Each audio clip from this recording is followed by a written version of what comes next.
खेतों की नालियों को और पूरे बाजार में, पूरे रोड पर झाड़ू लगाया।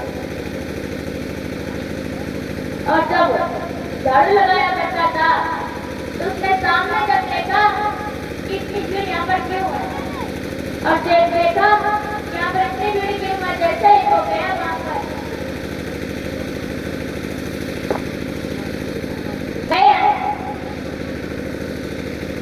तो देखा, हमने पूछा यहाँ पर क्या हो रहा है, तो विश्वामित्र ने बताया कि यहाँ पर 3 प्राणी बिकते खड़े हैं और यहीं पर कोई लेने नहीं आ रहा है।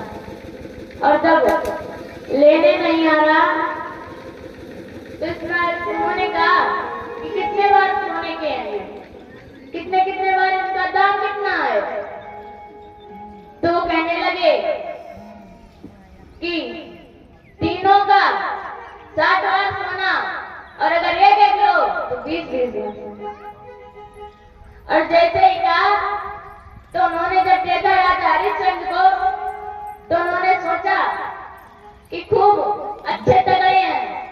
उन्होंने जैसे सोचा कि खूब अच्छे तगड़े हैं, ये हमारा सारा काम कर लेंगे। खुद पर विश्वास होना चाहिए। कैसे कि एक बार एक ब्राह्मण थे। कौन थे? ब्राह्मण। और वो बैठे घर पर और वहीं पर एक छिपकली थी। कौन थी? छिपकली। और वहीं पर दीवार पर लिपटी थी। तो उन्होंने पूछा, क्या तुम्हारा कोई काम नहीं है? सारा दिन इधर से भगना, इधर से भगना, उधर से भगना, तुम्हारा कुछ भी कार्य नहीं है। तो छिपकली कहने लगी, गिला मत करो कि हम हैं तो तुम जिंदा हो। कहा क्यों? कहा अगर हम यहाँ से हट जाते, दीवार को साथे खड़े अगर हम हट जाते तो तुम मर नहीं जाते। इतना विश्वास भी सही नहीं होता, और बिना विश्वास भी सही नहीं होता। इसलिए विश्वास चाहिए, मगर इतना भी नहीं। और जैसे ही देखा कि ये तो अच्छे खासे तगड़े हैं, हमारा सारा काम कर लेंगे, तो राजा हरिश्चंद्र को 20 बार सोने में खरीद लिया। और जब 20 बार सोने में खरीदा तो ले गए अपने यहाँ पर। और तभी एक ब्राह्मण आए, उन्होंने रानी तारा और रानी के बेटे को रोहित,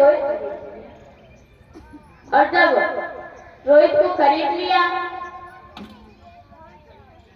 तो ले गए अपने यहाँ पर। और रानी का यही कार्य रहता था कि वो खाना बनाए और भगवान का भोग लगाए। एक बार कहा है महात्मा ने कि तुम एक काम करो, अभी भोग लगाओ भगवान का और खाना बनाओ। जैसे ही कहा कि खाना बनाओ, भोग लगाओ, और तभी प्रहलाद से रोहित से कहा कि रोहित, क्या पूरे दिन खेलता ही रहता है? जा बागों में और ये दलिया ले जाकर बागों से फूल तोड़।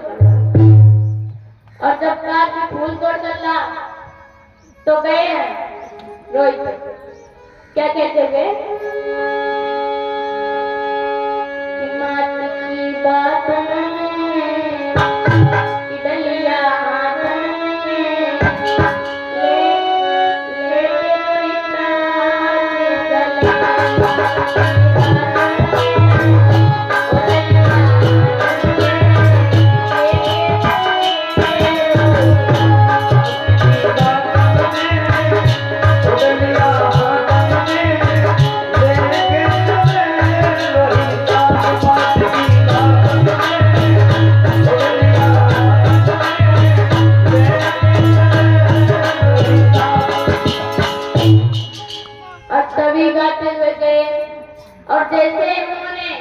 वहां पर देखा इतने प्यारे प्यारे फूल, इतने सुंदर फूल देखकर मोहित हो गए। और जैसे उन्होंने फूल तोड़ने के लिए हाथ बढ़ाया तभी वहीं पर विश्वामित्र सर्प बनकर बैठ गए। और तभी उन्होंने उनके हाथ में डस लिया। और जैसे ही डस लिया तो रोहित चिल्लाने लगे, मैया मैया मुझे बचा लो।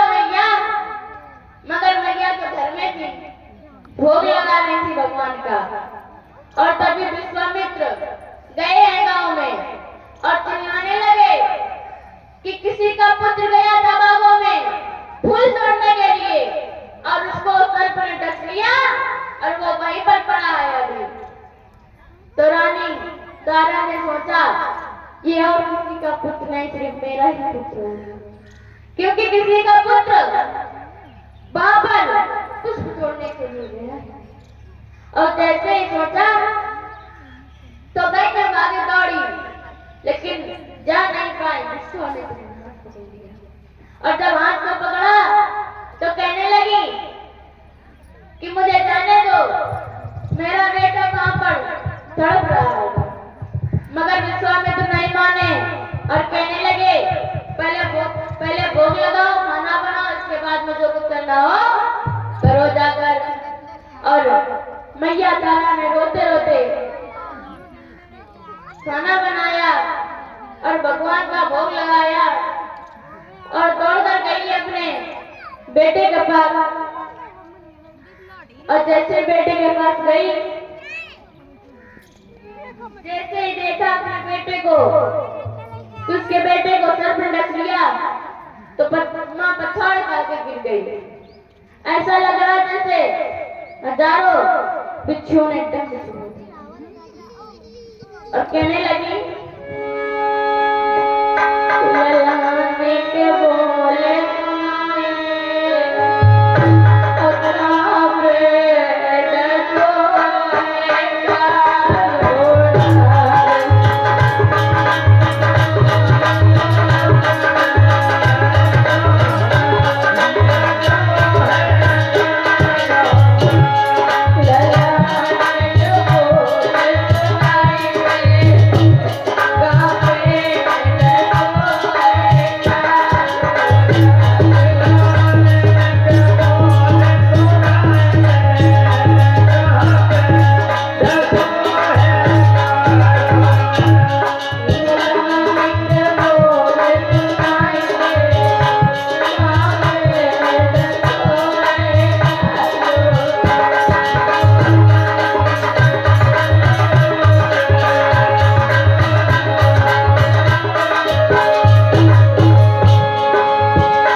और कहने लगी कि बेटे इस अभागिन का तेरे अलावा कोई नहीं था, और अगर तू भी चला गया तो मेरे साथ कौन रहेगा।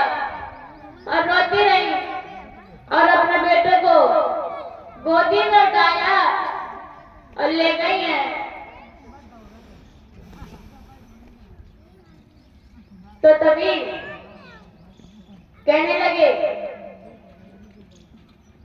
ब्राह्मण ने कहा मैथन में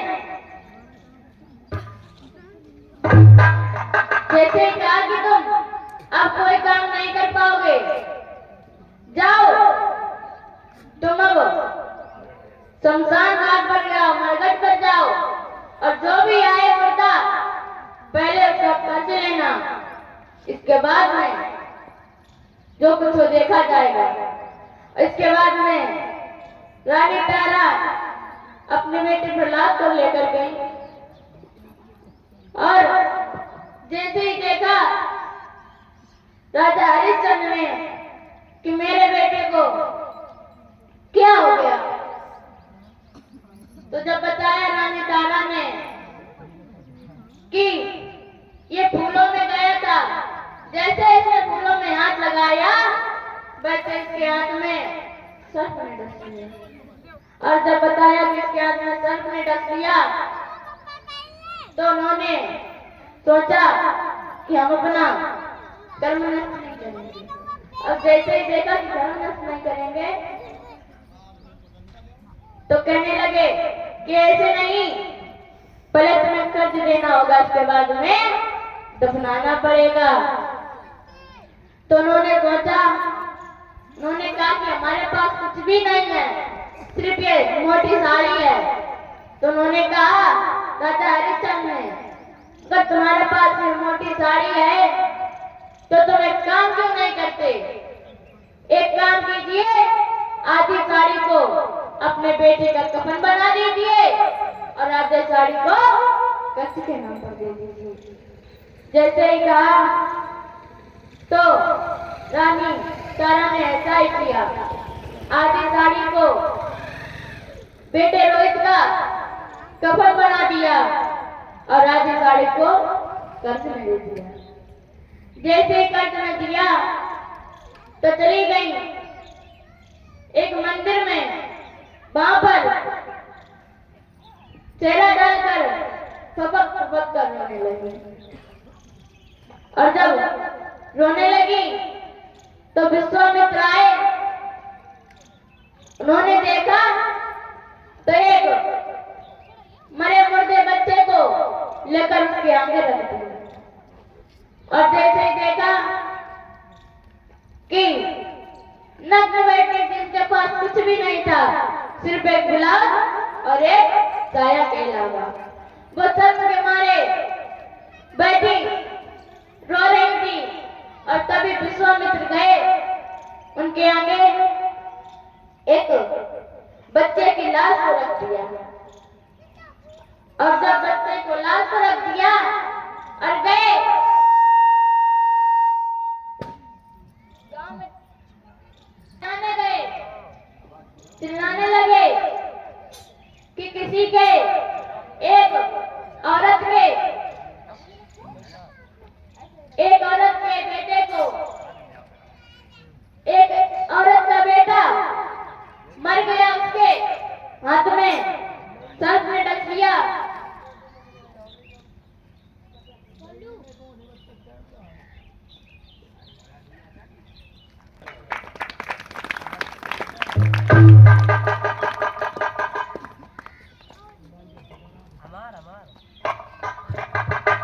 और गए गांव में चिल्ला दिया जाकर कि एक अभागिन का बेटे को सर्प ने डस लिया और वो अपने बेटे के वियोग में इतनी पागल हो गई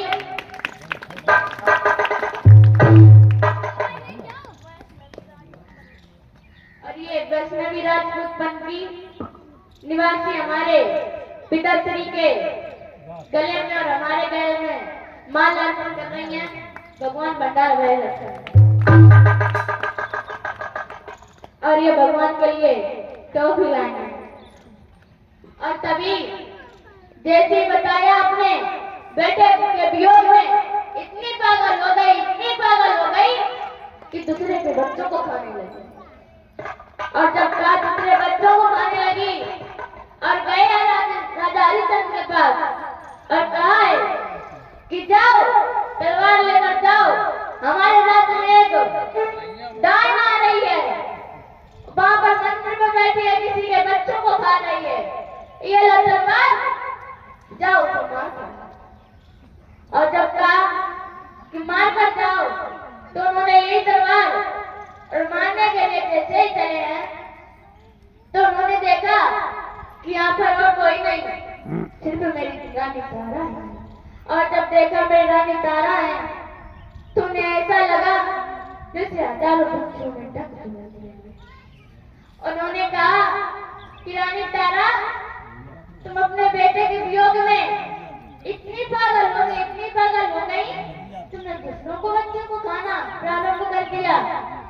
और जैसे कहा है तो उन्होंने सोचा ये हमारे गुरु की आज्ञा है, हम अपना धर्म नष्ट नहीं करेंगे। और तभी उन्होंने उठाए तलवार, जैसे ही मारने को चले तभी विश्वामित्र प्रकट हो गए। अब जैसे ही प्रकट हो गए उन्होंने कहा कि हम तुमसे प्रसन्न हुए बताओ क्या वरदान मांगते हो? हम सिर्फ आपकी परीक्षा ले रहे थे। और जब कहा परीक्षा ले रहे थे तो राजा हरिश्चंद्र कहने लगे, परीक्षा? ऐसी कोई परीक्षा होती है जिसमें मेरा बालक चला गया और हमारा लोगों ने इतना कष्ट सहा, ये कोई परीक्षा होती है? तो उन्होंने कहा कि तुम्हारा बालक गया नहीं है। उन्होंने एक बार आवाज लगाई कि बेटा रोहित। जैसे उन्होंने एक आवाज लगाई तभी रोहित खड़े होकर उठ गए। जैसे उठ गए तो उन्होंने कहा, वरदान मांग लो। क्या वरदान मांगते हो? तो राजा हरिश्चंद्र ने कहा कि अगर आपको वरदान देना है तो मुझे एक ही वरदान दो कि जैसी परीक्षा तुमने मेरी ली है ऐसी परीक्षा संसार में किसी की मत लेना। और किसी की मत लेना। तो विश्वामित्र कहने लगे कि तुम अपने मन से कुछ नहीं मांगोगे, जाओ हम तुम्हें वरदान देते हैं, जब तक सूरज चांद रहेगा राजा हरिश्चंद्र तुम्हारा नाम करेगा। तो इसी तरह से राजा हरिश्चंद्र की कथा हुई। इसके बाद में एक भजन, इसके बाद में हमारे पिताजी के संस्कार मिलते हैं। हम इसके बच्चे